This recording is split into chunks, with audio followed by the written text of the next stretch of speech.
दोस्तों आज हम आप लोगों को शुरुआत करने जा रहे हैं हिस्ट्री का चैप्टर 4, जिसमें हमें पढ़ना है जैन धर्म के बारे में, बौद्ध धर्म के बारे में और सांची स्तूप के बारे में। ठीक है, इसमें हम लोग को ऋग्वैदिक काल, उत्तर वैदिक काल के बारे में भी पढ़ना था, लेकिन कल हम आप लोग को शुरू में ही, महाभारत के शुरू में ही ऋग्वैदिक काल और वैदिक काल के बारे में जानकारी दे दिया था। ठीक है, आज हम आप लोग को शुरू करने जा रहे हैं चैप्टर 4, जो कि बिहार बोर्ड के जो बिहार बोर्ड का बहुत ही इम्पोर्टेंट एक तरह से इसको चैप्टर मानते हैं, क्योंकि जैन धर्म से और बौद्ध धर्म से जो कि बहुत इम्पोर्टेंट क्वेश्चन यहाँ से निकल के आते हैं। तो हमें सबसे पहले पढ़ना है आपको जैन धर्म के बारे में, फिर हमें इंट्रोडक्शन करना है बौद्ध धर्म के बारे में, फिर जैन धर्म का बंटवारा, फिर बौद्ध धर्म का बंटवारा। ठीक है, फिर हमको महात्मा बुद्ध की जीवनी के बारे में पढ़ना है, फिर महावीर स्वामी के जीवनी के बारे में पढ़ना है, और फिर हमें अंत में पढ़ना है स्तूप के बारे में। ठीक ना, जिसमें से सबसे फेमस एक स्तूप है सांची का स्तूप। ठीक है, सबसे फेमस क्या है? सांची का स्तूप है। तो आइए हम सबसे पहले शुरू करते हैं जैन धर्म के बारे में। ठीक है, अगर हम जैन धर्म को लेके बात करें, ठीक ना, अगर हम जैन धर्म के बारे में बात करें, ठीक ना, तो जैन धर्म के संस्थापक हम, ठीक ना, जैन धर्म के संस्थापक महावीर स्वामी को मानते हैं। ठीक ना, किसको? महावीर स्वामी को मानते हैं। महावीर स्वामी जैन धर्म के 24वें तीर्थकर थे। ठीक ना, क्या थे? 24वें तीर्थकर थे। तीर्थकर का मतलब दो तीर्थकर के जो बीच की जो समय था ना, वो 200 वर्ष था। ठीक ना, मतलब कि एक तीर्थकर आके गए और एक तीर्थकर आए, तो इन दोनों के बीच की जो समय था वो 200 वर्ष था। ठीक ना, तो ये जो हमारे थे महावीर स्वामी, वो 24वें तीर्थकर कहलाए। जैन धर्म के कौन से तीर्थकर? 24वें तीर्थकर कहलाए थे। अगर हम प्रथम तीर्थकर की बात करें, ये बिहार बोर्ड में पूछता है ऑब्जेक्टिव में कि जैन धर्म के प्रथम तीर्थकर का क्या नाम था। तो अगर हम प्रथम तीर्थकर के बारे में अगर बात करते हैं, तो उनका नाम था ऋषभदेव। क्या नाम था? ऋषभदेव। ठीक ना, प्रथम तीर्थकर कौन थे? ऋषभदेव थे हमारे। अगर हम फिर एक सबसे इम्पोर्टेंट तीर्थकर का नाम पूछता है, 23वें तीर्थकर का नाम पूछता है। ठीक ना, किसका? 23वें तीर्थकर का। तो 23वें तीर्थकर का क्या हो जाएगा? 23वें तीर्थकर का हो जाएगा पार्श्वनाथ। ठीक ना, याद रखिएगा 23 के बाद ही 24 आता है। ठीक ना, महावीर स्वामी कौन थे? 24वें तीर्थकर थे, और पार्श्वनाथ कौन थे? 23वें तीर्थकर थे। ठीक ना, लेकिन पार्श्वनाथ ने क्या किया था कि पार्श्वनाथ ने जैन धर्म में 4 सिद्धांत दिया था। ठीक ना, कितने सिद्धांत? 4 सिद्धांत दिए थे पार्श्वनाथ ने। याद रखिएगा, पार्श्वनाथ ने जैन धर्म में 4 सिद्धांत दिए थे। वो सिद्धांत कौन कौन से? एक सत्य था, एक अहिंसा था, एक असत्य था, और एक अपरिग्रह था। ठीक ना, सत्य का मतलब एवं अमृषा, सत्य एवं अमृषा। सत्य एवं अमृषा का मतलब कि हमेशा सत्य बोलिए। अहिंसा का मतलब कि हिंसा कभी मत करिए। असत्य का मतलब कि असत्य का मतलब है कि आप कभी चोरी ना कीजिए। ठीक ना, क्या? कभी चोरी ना कीजिए। ठीक है, कभी चोरी ना कीजिए। और अपरिग्रह का मतलब कि कभी संपत्ति का संग्रह मत कीजिए। ठीक ना, कभी भी आप संपत्ति का संग्रह मत कीजिए। तो ये 4 सिद्धांत पार्श्वनाथ दे के गए थे। ठीक ना, लेकिन इस 4 सिद्धांत पार्श्वनाथ का कोई महत्व नहीं रहता, कोई ये नहीं पूछता है, बिहार बोर्ड भी नहीं पूछता है कि पार्श्वनाथ कितने सिद्धांत दे के गए थे। ठीक ना, लेकिन अंत में महावीर स्वामी जब आए 24वें तीर्थकर बन के, तो उन्होंने क्या किया कि इस 4 सिद्धांत में एक सिद्धांत और जोड़ दिया। ठीक ना, एक सिद्धांत क्या किया? और जोड़ दिया। ठीक ना, तो एक सिद्धांत जब जोड़े तो टोटल मिला के 5 सिद्धांत हो गया। तो जैन धर्म के 5 सिद्धांत हो गया। तो उन्होंने क्या जोड़ा? उन्होंने इसमें ब्रह्मचर्य जोड़ा। क्या? ब्रह्मचर्य। तो ये क्वेश्चन पूछता है बाबू कि जैन धर्म के सिद्धांत में महावीर स्वामी ने लास्ट में कौन सा जो कि सिद्धांत जो ऐड किया था, कौन सा जो कि जोड़ा था। तो आप लोगों को पता चलेगा कि ब्रह्मचर्य जोड़े थे। क्या? ब्रह्मचर्य जोड़े थे। तो क्या हो जाएगा? आपका ब्रह्मचर्य उत्तर हो जाएगा। ठीक ना, तो पार्श्वनाथ के 4 सिद्धांत थे, जिसमें महावीर स्वामी ने एक अलग अपना सिद्धांत ऐड कर दिया, ब्रह्मचर्य। तो ब्रह्मचर्य हो गया। ठीक है, अब हम बात करते हैं कि महावीर स्वामी जब 30 वर्ष की आयु के थे, ठीक ना, महावीर स्वामी जब 30 वर्ष की जब आयु के थे, ठीक ना, जब 30 वर्ष के थे, तो इन्होंने अपना घर त्याग दिया था। तो देखिए, ये जैन धर्म का इंट्रोडक्शन है। ठीक ना, क्या है? इंट्रोडक्शन है, माने उसके बारे में छोटा सा शब्द में संपूर्ण जानकारी है। हमें जैन धर्म के थोड़े से समय में संपूर्ण जानकारी है। हम बिहार बोर्ड के 12th क्लास के बच्चों को पढ़ा रहे हैं, और ये इफिशियंट है जैन धर्म के बारे में इतना जानकारी, लेकिन इसके बाद भी हमें कुछ पढ़ना है। अगर इस जैन धर्म के बारे में संक्षिप्त में अगर आपको लिखना है पूरा डिस्क्रिप्शन में, तो आपको लिखना पड़ेगा कि जैन धर्म के संस्थापक महावीर स्वामी थे। ठीक ना, ये जैन धर्म के 24वें तीर्थकर थे। अगर हम जैन धर्म के प्रथम तीर्थकर की बात करें, तो ऋषभ देव थे। और हम 23वें तीर्थंकर की बात करें तो पार्श्वनाथ थे। पार्श्वनाथ जैन धर्म में 4 सिद्धांत देके गए थे, जो सिद्धांत सत्य, अहिंसा, असत्य और अपरिग्रह था। असत्य का मतलब कि हमेशा सत्य बोलिए, अहिंसा का मतलब कि कभी हिंसा ना करिए, असत्य का चोरी का मतलब कि आप चोरी मत कीजिए, अपरिग्रह का मतलब कि आप धन संग्रह मत कीजिए, संपत्ति को इकट्ठा मत कीजिए, बैंक बैलेंस मत बढ़ाइए। ठीक है। लास्ट में आपके महावीर स्वामी 24वें तीर्थंकर बन के आए। इन्होंने इसमें 5वां सिद्धांत क्या जोड़ा? ब्रह्मचर्य। ठीक ना। महावीर स्वामी 30 वर्ष की अवस्था में जो कि घर से निकल गए। ये इंट्रोडक्शन है। तो यहाँ से क्वेश्चन वो पूछता है, एक नंबर पूछेगा संस्थापक कौन थे? महावीर स्वामी। संस्थापक कौन थे? महावीर स्वामी। महावीर स्वामी कौन से तीर्थंकर थे? तो 24वें तीर्थंकर थे। प्रथम तीर्थंकर कौन थे? ऋषभ देव थे। ठीक ना। कौन थे? ऋषभ देव थे। 23वें तीर्थंकर कौन थे? पार्श्वनाथ थे। पार्श्वनाथ ने कितने सिद्धांत दिए? 4 सिद्धांत दिए। लास्ट में एक सिद्धांत और, ये क्वेश्चन इंपॉर्टेंट है कि महावीर स्वामी ने जैन धर्म में लास्ट सिद्धांत कौन सा सिद्धांत ऐड किया था, कौन सा सिद्धांत जोड़ा था? तो वो था ब्रह्मचर्य। ठीक ना। महावीर स्वामी किस वर्ष की आयु में गृह त्याग दिए थे और संन्यास बन गए थे? तो 30 वर्ष की आयु में जो कि संन्यास बन गए थे। तो ये रहा मेरा टोटल आप लोग का मतलब कि जैन धर्म का इंट्रोडक्शन। अब हम इसमें आप लोग को बताएंगे एक क्वेश्चन जो कि सब्जेक्टिव में पूछता है कि महावीर स्वामी के जीवनी का उल्लेख करें। ठीक है। किसका उल्लेख करें? महावीर स्वामी के जीवनी का। तो अब हम महावीर स्वामी के जीवनी का उल्लेख करेंगे आप लोग को अभी। ठीक ना। इसको हम इरेज करते हैं। ठीक है।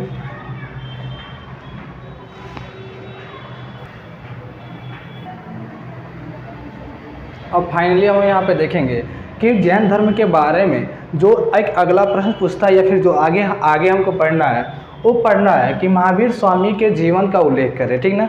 ये क्वेश्चन वो पूछता है आप लोग को मतलब कि सब्जेक्टिव में कि महावीर स्वामी के जीवनी का उल्लेख करें। तो जीवनी के उल्लेख में देखिए आपको क्या लिखना है, आप लोग को लिखना है कि महावीर स्वामी का जन्म 540 बीसी में, 540 ईसा पूर्व में वैशाली के कुंड ग्राम में हुआ था। ठीक ना।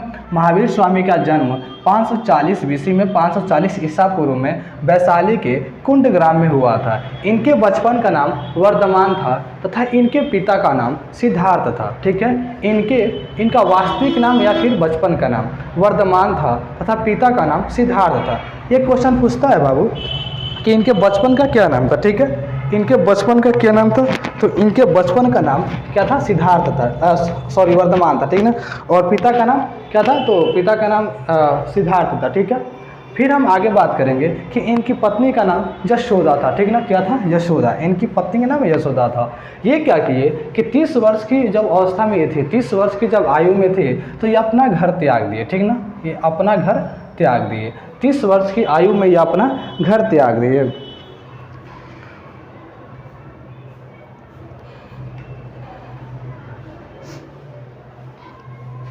ठीक है। 30 वर्ष की आयु में अपना घर त्याग दिए और ये क्या किए कि आगे जाकर समस्त इंद्रियों पर जो है कि विजय प्राप्त कर लिए, समस्त इंद्रियों पर विजय प्राप्त कर लिए। आप लोग 5वें या 6ठे में आप लोग को पढ़ाया गया होगा कि आपके शरीर में 5 इंद्रियां हैं। ठीक ना।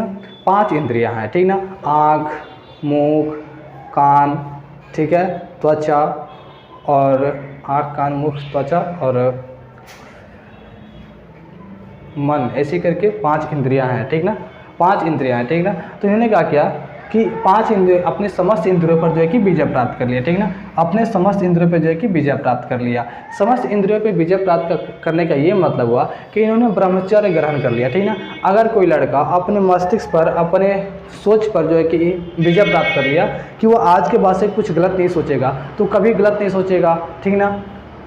जो है कि गलत नहीं सुनेगा, कान पे जो कि विजय प्राप्त कर लिया कि हम गलत नहीं सुनेंगे, गलत नहीं सुनेगा, गलत रास्तों पे नहीं जाएगा, गलत नहीं बोलेगा, गलत रास्तों पे नहीं जाएगा, गलत नहीं देखेगा तो गलत रास्तों पे नहीं जाएगा। अगर आप अपने समस्त इंद्रियों पर विजय प्राप्त कर लेते हैं, अगर आप अपनी इंद्रियों को रोक पाते हैं, अगर आप अपनी इंद्रियों को कंट्रोल कर पाते हैं, समस्त शरीर के सारे इंद्रियों पर अगर आपका कंट्रोल है, आप विजय प्राप्त कर सकते हैं, कर लेते हैं, तो दुनिया में आगे बढ़ने से आपको कोई नहीं रोक सकता आपको। ठीक ना। कोई नहीं रोक सकता। हम आपको चैलेंज देते हैं कि अगर आप अपने इंद्रियों पर जो है कि विजय प्राप्त कर लेते हैं तो। ठीक ना। तो 30 वर्ष की अवस्था में अपना घर त्याग दिए, उसके बाद से इन्होंने समस्त इंद्रियों पर विजय प्राप्त किया। ठीक है। फिर 72 वर्ष की आयु में पावा नामक स्थान पे इनकी मृत्यु हो गई। ठीक ना। जब ये 72 वर्ष के थे तो इनकी मृत्यु पावा नामक स्थान पे हो गई। ठीक ना। स्थान पे इनकी मृत्यु हो गई। इन्होंने जैन धर्म में 5 सिद्धांत दिए थे। ठीक ना। जैन धर्म में कितने? 5 सिद्धांत दिए थे। एक था सत्य या अमृषा, हमेशा सत्य बोलना, अहिंसा, किसी का हिंसा न करना, असत्य, कभी चोरी ना करना, अपरिग्रह, कभी मतलब कि धन संपत्ति इकट्ठा न करना, ब्रह्मचर्य, अपने इंद्रियों को जो है कि बस में रखना ही ब्रह्मचर्य कहलाता है, ठीक है ना। अपनी इंद्रियों को जो है कि बस में रखना ही क्या कहलाता है, ब्रह्मचर्य कहलाता है, ठीक है। तो ये था हमारे महावीर स्वामी के जीवनी का उल्लेख, ठीक है ना। तो आप लोग स्क्रीनशॉट कर लेते हैं या फिर लिख सकते हैं। लिखने में आप लोग लिखिएगा कि महावीर स्वामी का जन्म 540 ईसा पूर्व में वैशाली नामक कुंडग्राम गांव में हुआ था। इनका वास्तविक नाम या इनका बचपन का नाम वर्धमान था तथा इनके पिता का नाम सिद्धार्थ था। इनकी पत्नी का नाम यशोदा था। महावीर स्वामी अपनी 30 वर्ष की अवस्था में ही घर त्याग दिए थे तथा समस्त इंद्रियों पर जो है कि विजय प्राप्त कर लिए। जब उन्होंने समस्त इंद्रियों पर विजय प्राप्त कर लिए तो ये जैन मुनि कहलाए, ठीक ना। क्या कहलाए, जैन मुनि कहलाए। जब समस्त इंद्रियों पर जब विजय प्राप्त कर लिए तो ये क्या कहलाए, जैन मुनि कहलाए। इनकी मृत्यु 72 वर्ष की आयु में पावा नामक स्थान पर हो गई, ठीक है। ये 5 सिद्धांत दिए थे। पहला सत्य, अमृषा, अहिंसा, असत्य, अपरिग्रह, ब्रह्मचर्य। आप लोगों को सब्जेक्टिव में उत्तर देते समय इस पांचों के बारे में लिखना है। जैसे हमने क्या बताया कि सत्य, अमृषा का मतलब कि हमेशा सत्य बोलना, कभी झूठ ना बोलना, ठीक है। अहिंसा का मतलब कि कभी हिंसा ना करना, किसी को मारना नहीं, ठीक ना। असत्य के मतलब कि कभी चोरी ना करना, किसी को सामान दे के, किसी का सामान देख के ललचना भी क्या है, एक चोरी है। अगर आप किसी का सामान देख के ललच जाते हैं तो मतलब कि आप चोरी के भाव से जो कि हो रहे हैं। अपरिग्रह, संपत्ति का इकट्ठा ना करना, ज़्यादा संपत्ति न रखना, बैंक बैलेंस नहीं बढ़ाना, इट इज अपरिग्रह, ठीक ना। ब्रह्मचर्य, समस्त इंद्रियों पर जो है कि विजय प्राप्त करना। तो ये था हमारा जो है कि महावीर स्वामी का जीवनी का उल्लेख। तो यही आपको लिखना है। फिर हम इसमें देखेंगे कि महावीर स्वामी के मृत्यु के बाद क्या हुआ था कि जैन धर्म 2 भागों में बढ़ चुका था, ठीक है। एक दिगंबर और एक श्वेतांबर, ठीक है। आगे हम देखते हैं बाबू।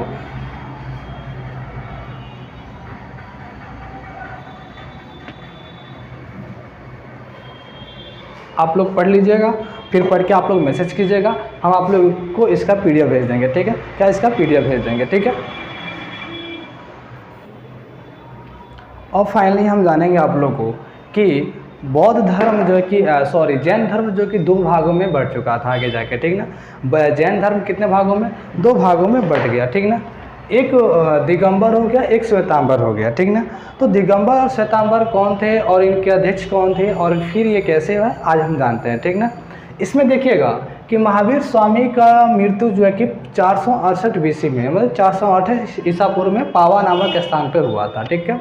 महावीर स्वामी के मृत्यु के बाद क्या हुआ कि मगध में 200 वर्षों के बाद, महावीर स्वामी के मृत्यु के 200 वर्षों के बाद मगध में एक भीषण अकाल आ गया, ठीक ना।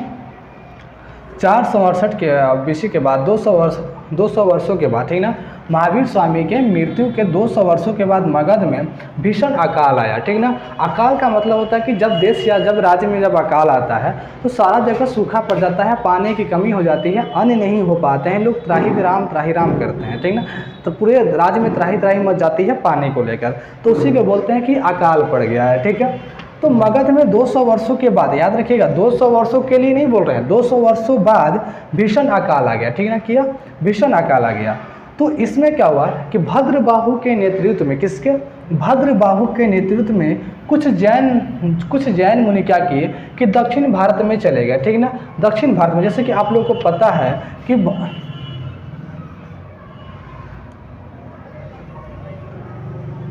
कि आपके भारत की ये जो मानचित्र है नीचे को, इसी को बोलते हैं साउथ इंडिया, मतलब कि दक्षिणी भारत, ठीक ना। तो ये जो जैन धर्म के भद्रबाहु के जितने भी अनुयायी थे, ठीक ना, भद्रबाहु के नेतृत्व में कुछ जैन मुनि क्या किए कि दक्षिण भारत में चले गए। कब, जब मगध में अकाल पड़ा था तब, ठीक ना। तो चले गए।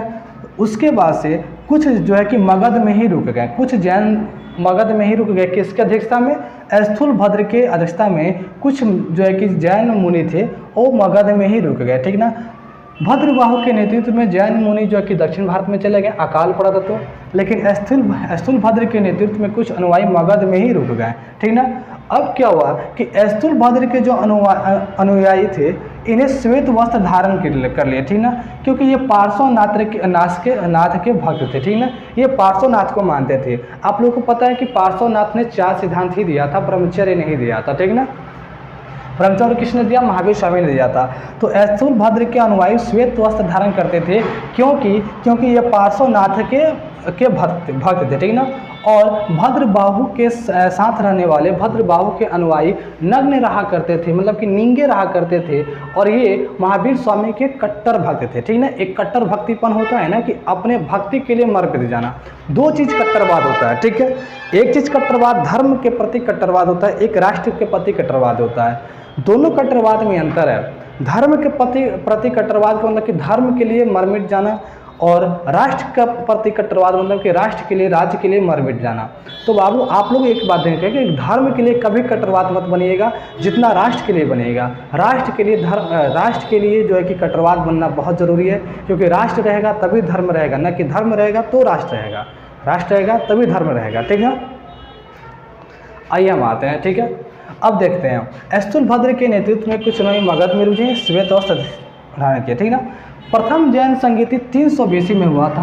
प्रथम जैन संगीति 300 BC में हुआ था, जो कि स्थूलभद्र की अध्यक्षता में हुआ था। इसका अध्यक्षता कौन कर रहा था? स्थूलभद्र कर रहे थे, और यह पाटलिपुत्र में हुआ था। प्रथम जैन संगीति स्थूलभद्र की अध्यक्षता में पाटलिपुत्र में हुआ था, ठीक ना। कहाँ पे? पाटलिपुत्र में हुआ था। तो हम यहाँ पे बेसिकली ध्यान देंगे कि इसी जैन संगीति को क्या हुआ था कि भद्रबाहु ने, यह स्थूलभद्र की अध्यक्षता में हुआ था, तो भद्रबाहु ने इसका बहिष्कार किया था। भद्रबाहु ने इसका बहिष्कार किया था, और यहीं से जो है कि दिगंबर और श्वेतांबर बट गए, ठीक ना। मतलब कि जैन धर्म के दो भाग हो गए, एक भद्रबाहु के नेतृत्व में, एक स्थूलभद्र के मतलब कि नेतृत्व में। दिगंबर कौन कहलाए? तो दिगंबर जो लोग निग्न रहते थे, ठीक ना, भद्रबाहु के नेतृत्व वाले दिगंबर कहलाएं, और श्वेतांबरों कहलाएं जो स्थूलभद्र के नेतृत्व में रहते थे, श्वेत वस्त्र धारण करते थे, ठीक ना। तो आप लोग जैन धर्म के बारे में फाइनली सब कुछ जान चुके हैं, ठीक ना। महावीर स्वामी के पूरा सबसे पहले जैन धर्म का इंट्रोडक्शन दे दिया आप लोग को, फिर हमने महावीर स्वामी के जीवनी का उल्लेख कर दिया, फिर हमने जैन धर्म में आप लोगों को दो भाग था, श्वेतांबर, दिगंबर और श्वेतांबर, हमने आप लोगों को बता दिया। अब फाइनली हमारे ख्याल से इसमें से कुछ नहीं बचा है, ठीक है।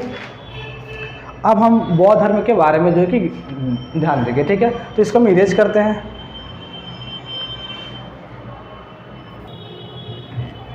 तो फाइनली अब देखिएगा, अब हम आ गए हैं बौद्ध धर्म पर, ठीक ना। हमने जैन धर्म के बारे में सब कुछ पढ़ लिया, अब हमें पढ़ना है बौद्ध धर्म के बारे में, ठीक है। माइक ऑन है ना? हाँ, कल की तरह माइक ऑफ हो जाएगा तो फिर तो दिक्कत हो जाएगा, ठीक है। अब हम यहाँ पे देखते हैं बौद्ध धर्म के बारे में, ठीक है। बौद्ध धर्म के संस्थापक हम मानते हैं किसको? महात्मा बुद्ध को। लेकिन क्वेश्चन यहाँ करेगा आपसे कि बौद्ध धर्म के जीवनी के बारे में बताइए। अगर हम बुद्ध भगवान के जीवनी के बारे में सब कुछ जान लेते हैं तो हम बौद्ध धर्म के पूरा इतिहास जान जाएंगे, ठीक ना। तो हम शुरू करते हैं सबसे पहले महात्मा बुद्ध के जीवनी के बारे में। तो हम देखेंगे कि महात्मा बुद्ध, ठीक ना, जो कि बौद्ध धर्म के संस्थापक थे, महात्मा बुद्ध,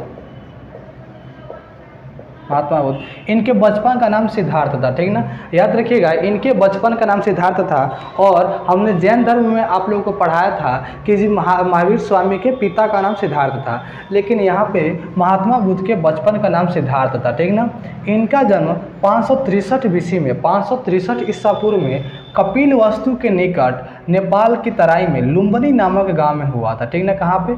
लुम्बिनी नामक गांव में हुआ था। तो ये क्वेश्चन बिहार बोर्ड में ऑब्जेक्टिव के तौर पर पूछता है कि महावीर स्वामी का जन्म कहाँ हुआ था। ऑप्शन में दे देता है लुम्बिनी, ठीक ना। ऑप्शन में रहेगा लुम्बिनी, ठीक ना। तो आप लोग को लुम्बिनी मार के चले जाना है, it is a right answer, ठीक है। आगे हम पढ़ते हैं कि इनके पिता का नाम सुधोधन था और माता का नाम महामाया था, ठीक ना। पिता का क्या नाम था? सुधोधन था, ठीक ना, सुधोधन, और माता का नाम महामाया था। जब इनकी जन्म हुआ, महात्मा बुद्ध का जब जन्म हुआ तो 7 दिन के बाद इनकी माता की मृत्यु हो गई, ठीक ना।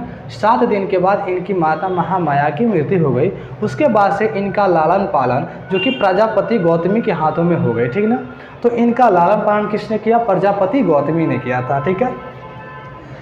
महात्मा बुद्ध बचपन से ही चिंतनशील व्यक्ति थे, ठीक है। ये बचपन से क्या थे? चिंतनशील व्यक्ति थे। अच्छा, आप लोगों ने देखा होगा कुछ व्यक्ति ऐसे होते हैं जो कि बहुत हंसमुख होते हैं, बचपन से ही हंसते रहते हैं, उनके चेहरे में बहुत हंसी होती है। और कुछ लोग ऐसे होते हैं जो बचपन से ही चिंतनशील होते हैं, उनके माथे पे कहीं ना कहीं लकीर में चिंतनशील लिखा रहता है। माने कहीं ना चिंतन कर ही रहते हैं, ठीक है। तो ये क्या थे, बचपन से ही चिंतनशील थे और अकेला रहना पसंद करते थे, ठीक ना। क्या अकेला रहना ये पसंद करते थे। ये बचपन में एक जम्बू नामक पेड़ के पास के नीचे बैठकर हमेशा ध्यान मग्न रहा करते थे, ठीक ना। जम्बू नामक पेड़ के नीचे बैठ के, ठीक ना। इनका विवाह 16 साल की उम्र में कर दिया गया, ठीक ना। इनकी जो विवाह थी वो 16 साल की उम्र में कर दी गई तथा इनके पुत्र का नाम राहुल था, ठीक ना। क्या था, राहुल था। यहाँ पे फिर से हम देख लेंगे एक बार कि महात्मा बुद्ध के बचपन का नाम सिद्धार्थ था। इनका जन्म 563 ईसा पूर्व में कपिलवस्तु के निकट नेपाल की तराई में लुम्बिनी नामक गांव में हुआ था, ठीक है। इनके पिता सुयोधन जो कि शाक्य गण के जो कि नेता थे, कुल के शाक्य कुल के राजा थे। माता महामाया थी, ठीक ना। लेकिन 7वें दिन बाद, जन्म के 7वें दिन बाद इनकी माता की मृत्यु हो गई और इनका लालन पालन प्रजापति गौतमी के हाथों में हुआ, ठीक ना। प्रजापति गौतमी ने की। वे बचपन से ही चिंतनशील व्यक्ति थे, बचपन से ही जो कि चिंता करते रहते थे, सोचते रहते थे, कुछ ना कुछ अकेले रहना इनको बहुत शोभा करता था, ठीक है। इनकी विवाह 16 साल की उम्र में कर दी गई तथा इनके एक पुत्र का नाम क्या, राहुल था। अब हम आगे ध्यान देते हैं। जब ये एक बार अपने राज भ्रमण पे निकले, क्या आया था कि एक राजा के बेटा थे, ठीक ना। शाक्य गढ़ के राजा के ही बेटा थे। तो ये अपने राज भ्रमण पे निकले तो इन्होंने 4 चीज़ों को देखा। पहला क्या देखा, जर्जर शरीर वाला व्यक्ति। भ्रमण पे निकले तो इन्होंने 4 चीज़ों को देखा। पहला देखा कि जर्जर शरीर वाला व्यक्ति, एक ऐसा शरीर देखा एक ऐसा व्यक्ति देखे जिसका शरीर जर्जर था, मतलब कि कुछ काम करने वाला नहीं रह गया था, ठीक ना। जिसको कोढ़ी भी बोल सकते हैं कि जर्जर शरीर वाला व्यक्ति। दूसरा क्या देखे इन्होंने, रोगग्रस्त व्यक्ति। दूसरा क्या देखा इन्होंने, रोगग्रस्त व्यक्ति, कि एक ऐसा व्यक्ति था जो कि रोग से ग्रस्त था, ठीक है। तीसरा देखा इन्होंने कि मृत व्यक्ति। तीसरा क्या देखा इन्होंने कि मृत व्यक्ति, मृत मतलब कि मरा हुआ व्यक्ति। और चौथा इन्होंने क्या देखा कि प्रसन्न मुद्रा में सन्यासी जाता हुआ, ठीक ना। तो इन्होंने 4 चीज़ को ध्यान से देखा और चारों चीज़ों पे जब आकलन किया तो इन्होंने पाया कि शुरू के जो 3 चीज़ हमने देखा, जर्जर शरीर वाला व्यक्ति, रोगग्रस्त व्यक्ति और मृत शरीर व्यक्ति, ये तीनों चीज़ बड़ा ही दुखमयी था। और जो हमने लास्ट देखा, प्रसन्न मुद्रा में सन्यासी, बड़ा ही सुखमय था। तो इन्होंने दुख में होने का कारण जाना कि दुख में होने का क्या कारण था, ठीक ना। तो इन्होंने देखा कि ये जो 3 ऊपर के थे वो मोह माया के चक्कर में फंसे हुए थे इस दुनिया में, मोह माया के चक्कर में इस दुनिया में फंसे हुए थे। जो लोग वृद्ध हो चुके हैं, जो लोग बड़े हो चुके हैं, जो लोग जिनके बाल बच्चे हो गए हैं, वो लोग वृद्ध होने वाले हैं। तो उनकी ये दशा क्यों हो जाती है, क्योंकि वो मोह माया के चक्कर में पड़े रहते हैं। ये बेटा है, ये पतोह है, यहाँ रहेंगे, कुछ ज़मीन है, जायदाद है, रुपए हैं, पैसे हैं, इस चक्कर में ये लोग पड़े रहते हैं, ठीक है।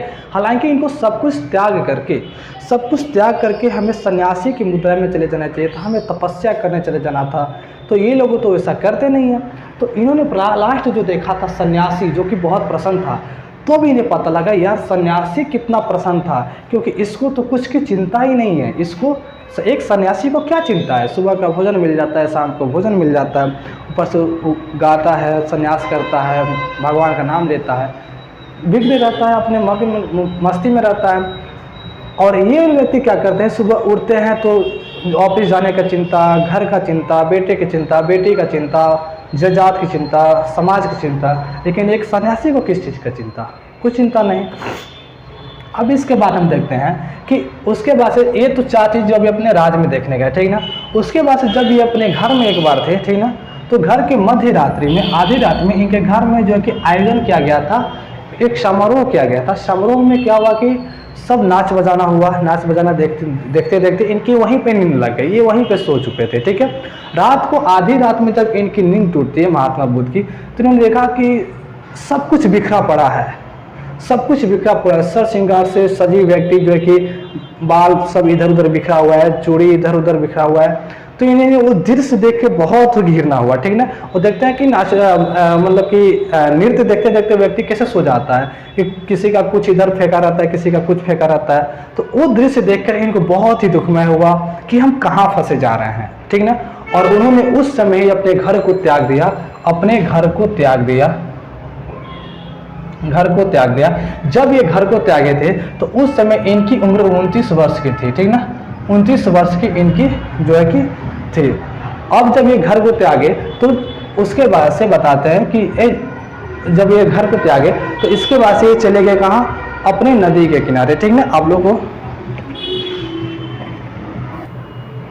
ठीक है। तो हमने आप लोगों को बताया कि अपने घर को त्यागे कब, 29 वर्ष की अवस्था में। एक बात याद रखिएगा, जब ये अपने घर को त्यागे तो घर त्यागने की जो घटना थी उसको महाभिनिशीक्रम कहा गया। क्या? महाभिनिशीक्रम। क्या कहा गया? महाभिनिशीक्रम, ठीक ना, महाभिनिशीक्रम कहा गया, ठीक ना। और उसके बाद से ये जब घर त्याग दिए तो ये कहा गया निरुंजना नदी के किनारे, निरुंजना नदी के किनारे, निरुंजना नदी के किनारे पीपल के वृक्ष के नीचे बैठ के उन्होंने अपने ज्ञान की प्राप्ति की, ठीक ना। कहाँ पे? महात्मा बुद्ध ने 29 वर्ष की अवस्था में घर त्याग दिया। इस त्याग को हम क्या कहते हैं? महाभिनिशीक्रम कहते हैं। उसके बाद से वो कहाँ गए? निरुंजना नदी के किनारे पीपल वृक्ष के नीचे बैठ के उन्होंने ध्यान मग्न करके अपना जो कि ज्ञान बटोरा, ज्ञान की प्राप्ति की है। और पहला भाषण कहाँ दिए? सारनाथ में दिए, ठीक ना। कहा पहला भाषण कहाँ दिए? सारनाथ में दिए। और ये पहले भाषण दिए सारनाथ में, इसको हम लोग बोलते हैं धर्म प्रवर्तक, ठीक ना, प्रवर्तन, ठीक ना। क्या बोलते हैं? धर्म परिवर्तन बोलते हैं, ठीक ना। इसको क्या बोलते हैं? धर्म परिवर्तन बोलते हैं। फिर जो कि क्या हुआ, महात्मा बुद्ध के साथ एक घटना घटी कि इनकी मृत्यु पावापुरी में हो गई। कहाँ पे हो गई? इनकी मृत्यु पावापुरी में हो गई। ये पावापुरी में एक चुंद नामक सुनार के घर, किसके घर? एक चुंद नामक सुनार के घर, याद रखिएगा, चुंद नामक सुनार के घर, जो कि भोजन किए। उसके बाद से इनके पेट में, उदर में विकार हो गया। उदर मतलब होता है पेट, ठीक ना। विकार मतलब जो है कि बाधा या फिर बीमारी, ठीक है। तो उदर विकार शुरू हुआ और इनकी मृत्यु 483 बीसी में, 483 ईसा पूर्व में हो गई। कहाँ पे? कुशीनगर में। और इसको हम लोग किस नाम से जानते हैं? महापरिनिवारण। किस नाम से जानते हैं? महापरिनिवारण। तो आई होप कि आप लोग को ये समझ में आया होगा। महात्मा बुद्ध की टोटल जीवनी, महात्मा बुद्ध की टोटल जीवनी बौद्ध धर्म का इतिहास बताती है टोटल, ठीक है। इसको फिर से एक बार हम समझ लेते हैं। फिर से हम समझते हैं क्या कि महात्मा बुद्ध का बचपन का नाम, इन्होंने बौद्ध धर्म का स्थापना किया। महात्मा बुद्ध के बचपन का नाम सिद्धार्थ था, ठीक ना। इनका जन्म 563 बीसी में कपिल वस्तु के निकट नेपाल के तराई में लुम्बिनी नामक गांव में हुआ था। इनके पिता सुधोधन थे, जो कि शाक्य गण के नेता थे, राजा थे। इनकी माता महामाया थी। जब महात्मा बुद्ध की जन्म हुआ तो 7 दिन बाद महामाया की मृत्यु हो गई। इनकी लालन पालन जो कि प्रजापति गौतमी ने किया था। बचपन से ही चिंतनशील ये व्यक्ति थे और जो है कि बचपन में कहा जम्बू नामक जो है कि वृक्ष के नीचे क्या करते थे? अपना ध्यान मग्न रहा करते थे। इनका विवाह 16 वर्ष की आयु में कर दिया गया। इनके पुत्र का नाम राहुल था, ठीक है। क्या हुआ कि एक बार जब राज भ्रमण पे निकले तो उन्होंने 4 चीज देखा। क्या? जड़ शरीर वाला व्यक्ति, रोगग्रस्त व्यक्ति, मृत व्यक्ति और प्रसन्न मुद्रा में सन्यासी। तो उन्होंने ऊपर के 3 व्यक्तियों को बहुत ही दुखमयी समझा और लास्ट के प्रसन्न मुद्रा सन्यासी को बहुत अच्छा समझा। और तब इन्होंने जब अपने घर पे गए तो क्या हुआ कि उसके बाद से इनके घर में नृत्य आयोजन हुआ था। तो इन्होंने नृत्य आयोजन सब कुछ देखने के बाद, ठीक है, नृत्य आयोजन देखने के बाद इन्होंने क्या किया कि आधी रात को जब इनकी नींद टूटी तो देखते हैं कि सब कुछ बिखरा पड़ा है, ठीक ना। जो नृत्य कर रही थी वो अलग ही सोई है, उसका पूरा बाल बिखरा पड़ा है, ठीक ना, कपड़े कहीं और। तो उन्होंने इसको बहुत ही घृणा मन से देखा, ठीक ना, बहुत ही घृणा की इस पूरे समाज से। और उसी समय के घर त्याग दिए। और घर त्याग दिए तो 29 वर्ष के थे। और घर त्याग करने की घटना महाभिनिशीक्रम कहा जाता है। घर त्याग करने की घटना महाभिनिशीक्रम कहा जाता है। घर त्याग करने की घटना महाभिनिशीक्रम कहा जाता है। उसके बाद से कहाँ है? निर्जना नदी के किनारे पीपल के वृक्ष के नीचे अपने ज्ञान की प्राप्ति हुई। और पहला भाषण कहा दिया? सारनाथ में दिए। पहला भाषण कहा दिए? सारनाथ में दिए। पहला भाषण कहा दिए? सारनाथ में दिए, ठीक है। और इसको क्या कहा गया? धर्म परिवर्तन कहा गया, ठीक ना। इस चक्र को क्या, इस घटना को क्या कहा गया? धर्म परिवर्तन कहा गया, ठीक है। उसके बाद से इनके साथ एक घटना घटी कि इनकी मृत्यु जो कि पावापुरी में हो गई। चुंद नामक सुनार के घर जो कि भोजन करने से हुई और जो कि उदर विकार शुरू हुआ। 483 बीसी में इनकी मृत्यु हो गई। कुशीनगर में इनकी मृत्यु हुआ और इसे महापरिनिवारण कहते हैं, ठीक है। कहा जाता है कि इनके मृत्यु के बाद से इनके शरीर के टोटल हड्डी को, मतलब कि इनके दफन के बाद इनके टोटल हड्डी को, ठीक ना, अजातशत्रु 8 भागों में बांटा था, ठीक ना।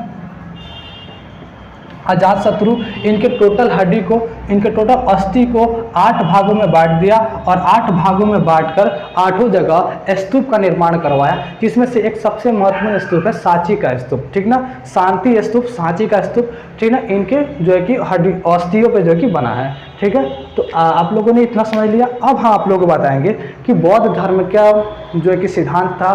बौद्ध धर्म का बांटा हुआ धम्म पीटक, अधिपीटक, विनय पीटक, ठीक ना। और जो कि बौद्ध धर्म के बारे में, बौद्ध धर्म जो बंटवारा है हीनयान, महायान और वर्जयान उसके बारे में बताएंगे, फिर बौद्ध संगीति के बारे में बताएंगे, फिर शैव धर्म पढ़ाएंगे और वैष्णव धर्म पढ़ाएंगे, फिर ये चैप्टर क्लोज। ठीक है, तो इतना हो गया, आप लोग स्क्रीनशॉट कर लीजिए। ठीक है,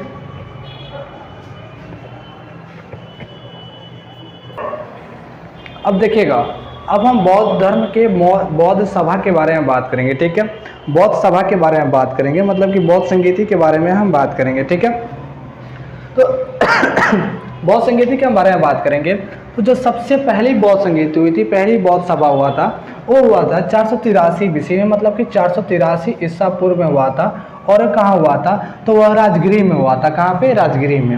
राजगिरी क्या था, तो उस समय यह मगध का राजधानी था। ठीक ना, मगध का राजधानी था। और उस समय राजा कौन था, तो अजात शत्रु था। ठीक ना, तो क्वेश्चन ये पूछेगा कि प्रथम बौद्ध संगीति कब हुआ था, तो 483 BC में हुआ था। कहाँ हुआ था, तो राजगिर में हुआ था। किसके शासनकाल में हुआ, तो अजात शत्रु के शासनकाल में हुआ था। ठीक है, फिर हम देखते हैं, फिर क्वेश्चन आएगा कि द्वितीय बौद्ध संगीति किसके शासनकाल में हुआ, द्वितीय बौद्ध संगीति कब हुआ था, तो द्वितीय बौद्ध संगीति 383 BC में हुआ था। ठीक ना, 383 BC में हुआ था द्वितीय बौद्ध संगीति। ठीक ना, यह किस स्थान पर हुआ था, यह वैशाली में हुआ था। राजा कौन था उस समय, तो कालाशोक था, जो कि शिशुनाग वंश से संबंधित था। हमने बताया था आप लोगों को कि शिशुनाग वंश से ये संबंधित था। ठीक है, तो हमने बताया कि प्रथम कब हुआ था, 483 BC में, द्वितीय 383 BC में, द्वितीय कहाँ हुआ था, तो वैशाली में।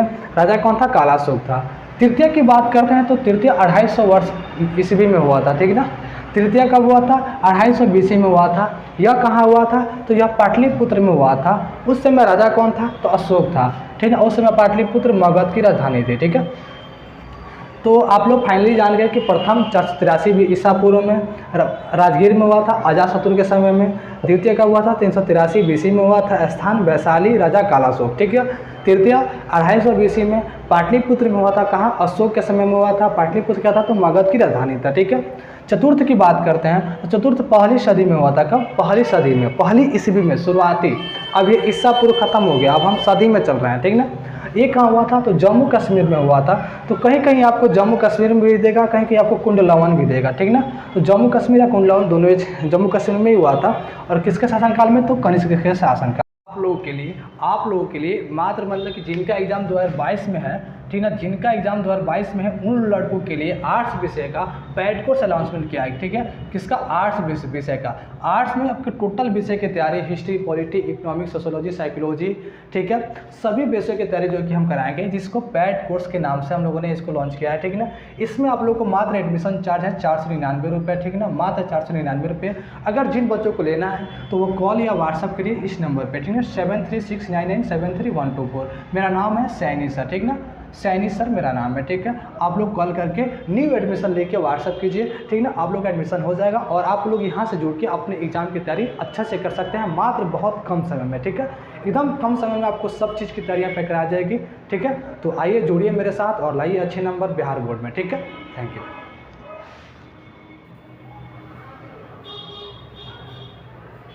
ठीक है, फिर हमें महात्मा बुद्ध के बौद्ध धर्म के बारे में 3 चीज़ पढ़ना है। ठीक है, एक त्रिपिटक आता है, क्वेश्चन करके ये आता है कि त्रिपिटक किससे संबंधित है, तो त्रिपिटक बौद्ध धर्म से संबंधित है। किससे, त्रिपिटक बौद्ध धर्म से संबंधित है।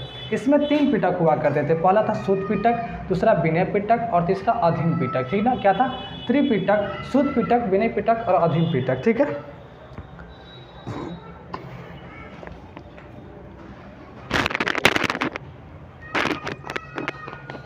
माइक ही गिर गया,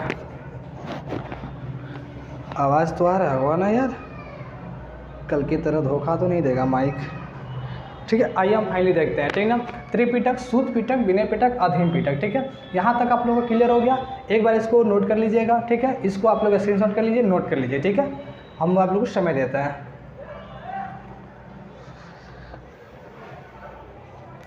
अब ज़्यादा नहीं पढ़ना है इसमें, और बस हीनयान, महायान और वर्जयान पढ़ना है। ठीक है, हो गया, इसको हम इरेज करते हैं। ठीक है, इसको हम क्या करते हैं, इरेज करते हैं।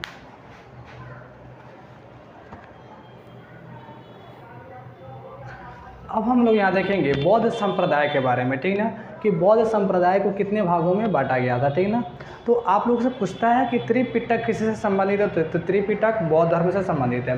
फिर यहाँ पे आप लोग को आता है बौद्ध संप्रदाय। ठीक ना, बौद्ध संप्रदाय को 3 भागों में बांटा गया था, हीनयान, महायान और वर्जयान, ठीक ना। हीनयान, महायान और वर्जयान। हीनयान का अर्थ होता है लघु चक्र। हीनयान का क्या अर्थ होता है? लघु चक्र।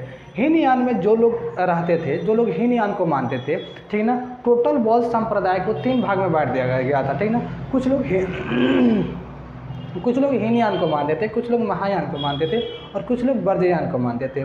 तो हीनयान में क्या था? हीनयान का अर्थ है लघु चक्र। इसमें क्या था कि इसमें मूर्ति पूजा पर विश्वास नहीं करते थे लोग, ठीक ना।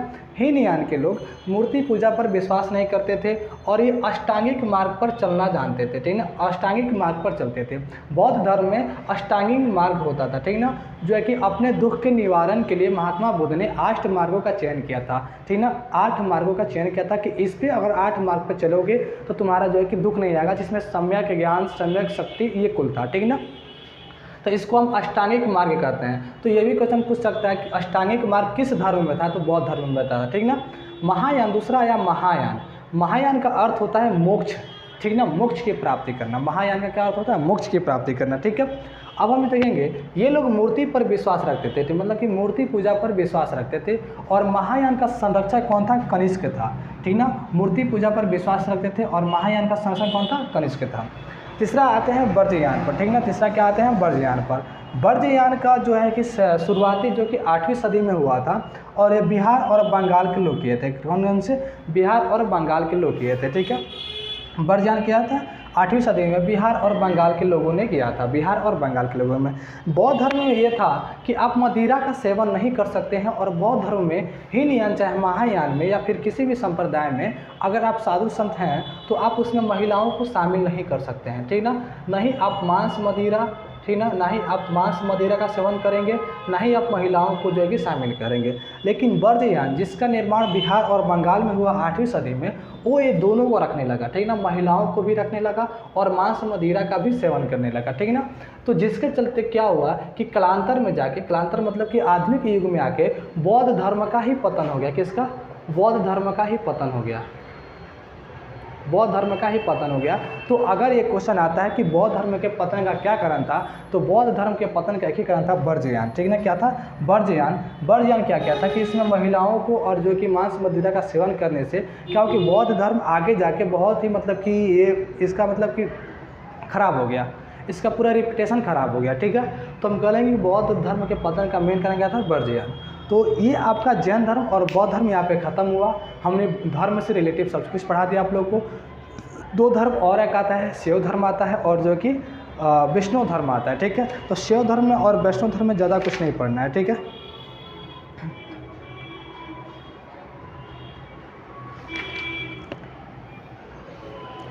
शैव धर्म और वैष्णव धर्म में आप लोग ज़्यादा कुछ नहीं पढ़ना है, ठीक ना।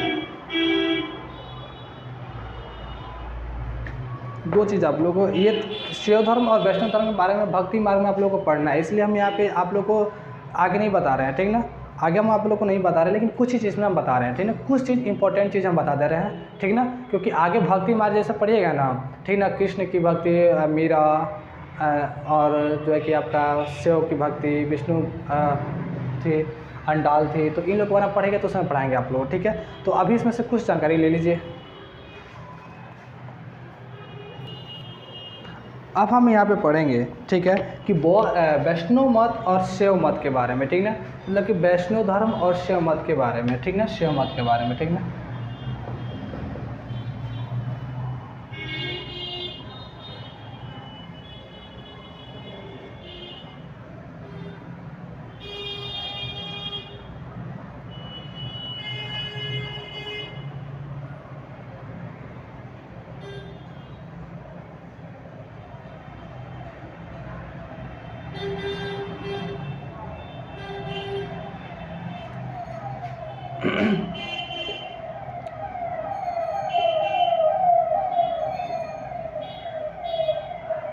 और देखिएगा, हमने आप लोग को बताया कि वैष्णव मत और शैव मत के बारे में हमने बताया कि वैष्णव मत उत्तर भारत और मध्य भारत में फैला हुआ था। उत्तर भारत मतलब कि ये आपका पूरब है, ये पश्चिम है, ये उत्तर है और ये दक्षिण है। तो उत्तर भारत मतलब कि इधर के भारत में और मध्य भारत मतलब कि बीच के भारत में, ठीक ना। आप लोग को हम थोड़ा ठीक है। तो हम लोग कहाँ थे, हमने आपको बताया था कि वैष्णव मत जो वैष्णव धर्म थे ये उत्तर भारत और मध्य भारत में फैले हुए थे। मतलब कि ये उत्तर भारत और ये मध्य भारत, यही है उत्तर भारत और ये मध्य माने कि बीच का भारत, इसी में ये फैले हुए थे। कौन? वैष्णव मत। जैसे कि हमने आपको बताते हैं कि कृष्ण भगवान, विष्णु भगवान का अवतार थे। जन्म कहाँ हुआ था? मथुरा में। मथुरा में ही उनको माना जाता है। मथुरा कहाँ था? यही उत्तर भारत में, ठीक ना। भगवत धर्म से जो कि इसका विकास हुआ, वैष्णव मत का, वैष्णव धर्म का विकास किससे हुआ? भगवत धर्म का। और भगवत धर्म की हमें जानकारी कहाँ मिलती है? अष्टाध्यायी पुस्तक से, ठीक ना। अष्टाध्यायी एक पुस्तक का नाम है, अष्टाध्यायी, ठीक ना। अष्टाध्यायी एक पुस्तक का नाम है जिसको पाणिनि ने लिखा है, ठीक ना। किसने? पाणिनि ने लिखा है। तो इससे हमें भगवत धर्म की जानकारी मिलती है और भगवत धर्म से वैष्णव धर्म का उत्पत्ति हुआ है, ठीक ना। विष्णु भगवान के 10 अवतार थे, ठीक ना। विष्णु भगवान के कितने अवतार हुए? 10 हुए। इनकी पहला अवतार था मत्स्य का, मछली का, ठीक ना। और 9वां अवतार था महात्मा बुद्ध का, और 10वां था कल्कि अवतार का, ठीक ना। किसका? कल्कि। यहाँ पे ध्यान से सुनिएगा, विष्णु भगवान के 10 अवतार थे। एक पहला जो कि मत्स्य का, 9वां था महात्मा बुद्ध और 10वां था कल्कि अवतार। 9वां जो कि बताया जाता है कि महात्मा बुद्ध, तो ये तो जन्म हो चुका है। कल्कि अवतार बताया जाता है ये मोहम्मद शाह पैगंबर साहब को, ठीक ना। 10वां अवतार किसको बताया जाता है? कल्कि का, जो कि ये बताया जाता है कि ये जन्म हो चुका है। और वो कौन आए कहाँ के? तो वो मोहम्मद शाह पैगंबर साहब को हम लोग कल्कि अवतार के नाम से जानते हैं। मतलब कि विष्णु भगवान के 10वें अवतार कौन थे? मोहम्मद शाह पैगंबर साहब, जिनको हम लोग कल्कि अवतार के नाम से जानते हैं। ये बातें आप लोग को अच्छी नहीं लगेगी, लेकिन अगर आप लोग गूगल कीजिएगा तो पता चल जाएगा कि कल्कि अवतार में कौन आए थे, ठीक ना। कल्कि अवतार में कौन आए थे आप लोग को पता चल जाएगा, ठीक है। विष्णु मत को मानने वाले को, विष्णु धर्म को मानने वाले को हम लोग अलवार संत बोले। क्या? अलवार संत बोले, जिनकी संख्या 12 थी, ठीक ना। जिसकी संख्या क्या थी? 12 थी, ठीक है। अलवार संत था जिसकी संख्या 12 थी। इनमें एक बहुत महत्वपूर्ण संत हुए जिनका नाम रामानुजाचार्य हुआ। इनका जन्म काशी में हुआ था। रामानुजाचार्य का जन्म कहाँ हुआ था? काशी में। ये किस धर्म से थे? वैष्णव धर्म से थे, ठीक है। अब आते हैं शिव संत के बारे में। शिव संत जो थे, शिव मत जो था, शिव धर्म जो था, वो दक्षिण भारत में फैला हुआ था। कहाँ पे? दक्षिण भारत में। आप लोग देखे होंगे कि जितने भी शिवलिंग जो कि बड़े बड़े शिवलिंग पाए जाते हैं वो सब भी दक्षिण भारत में पाए जाते हैं, ठीक ना। और ये दक्षिण भारत में फैला हुआ था। ये भगवान शिव से संबंधित धर्म है। किससे? भगवान शिव से संबंधित धर्म है। ऋग्वेद में भगवान शिव को रुद्र कहा गया है, ठीक है। ऋग्वेद में भगवान शिव को जो कि क्या? रुद्र कहा गया है, ठीक है।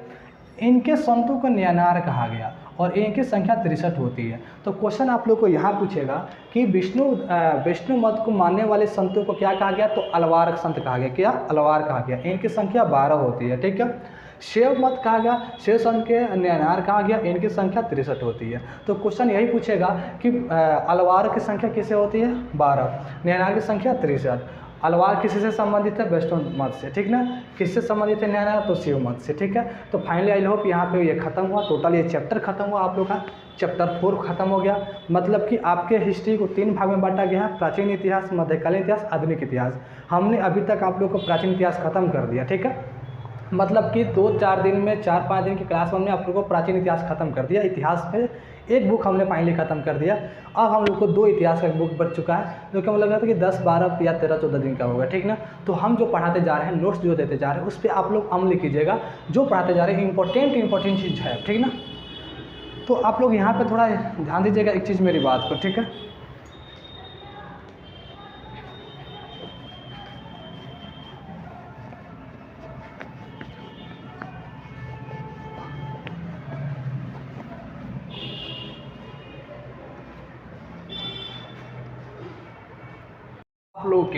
आप लोगों के लिए मात्र मतलब कि जिनका एग्ज़ाम 2022 में है, ठीक ना, जिनका एग्जाम 2022 में है, उन लड़कों के लिए आर्ट्स विषय का पैड कोर्स अनाउंसमेंट किया है, ठीक है। किसका? आर्ट्स विषय का। आर्ट्स में आपके टोटल विषय की तैयारी, history, polity, economics, sociology, psychology, ठीक है, सभी विषयों की तैयारी जो कि हम कराएंगे, जिसको पैड कोर्स के नाम से हम लोगों ने इसको लॉन्च किया है, ठीक है ना।